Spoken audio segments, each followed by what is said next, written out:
తెలంగాణ రాష్ట్రంలో మనం వచ్చినాం బతకడానికి కోసం, భూమి కోసం వచ్చినాం. పంట ఇది ఓది పంట పండిస్తాం, పత్తి చేనైనా ఏదో ఒకటి జొన్న పలిగాయలైనా పెట్టి బతుకుతామని వచ్చేసినాం. ఇక్కడ వీళ్ళ పోలీసు వాళ్ళు నక్సలిండు వీళ్ళకి సపోర్ట్ చేస్తే ఇంకా మనం చచ్చేది కూడా ఉంటుంది. ఎప్పటికైనా ఇది మనకి చేయవద్దు, మంచిగా బతకాలి అని అనిపిస్తుంది సార్ మాకు.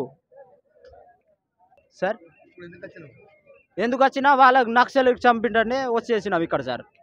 వాళ్ళకి చంపేసిరు కాబట్టి ఇక్కడికి వచ్చేసినాం. ఇక్కడ మీటింగ్ పెడుతున్నాం. ఇక్కడ రోడ్ మధ్యలో వచ్చి అందరికీ నిలబెట్టింది అయింది సార్. వాళ్ళకి వచ్చినా కానీ పోలీసు వాళ్ళకి చెప్పొద్దు, వాళ్ళకి కూడా చెప్పొద్దు, అందరు వాళ్ళకే వీళ్ళకి వాళ్ళకి సపోర్ట్ చేస్తూ ఉంటే మనం బతకం. ఇంకా ఇక్కడి నుంచి వెళ్ళిపోవడం కూడా జరుగుతుంది. ఏదో దేశం మన ఛత్తీస్గఢ్ రాష్ట్రం నుంచి ఇక్కడ వచ్చింది, మళ్ళీ ఈ తెలంగాణ రాష్ట్రంలో మళ్ళీ అటు పోయడానికి కూడా అవుతుంది సార్. మనకి ఇక్కడ బతకాలనే వచ్చింది. ఆధార్ కార్డు, ఓటు కార్డు, ఇప్పుడు రేషన్ కార్డు అన్నీ వచ్చినట్టు ఇప్పుడు ఇక్కడి నుంచి మళ్ళీ ఆగం అయిపోతే మాకు ఇంకా ఇబ్బంది ఉంటుంది సార్.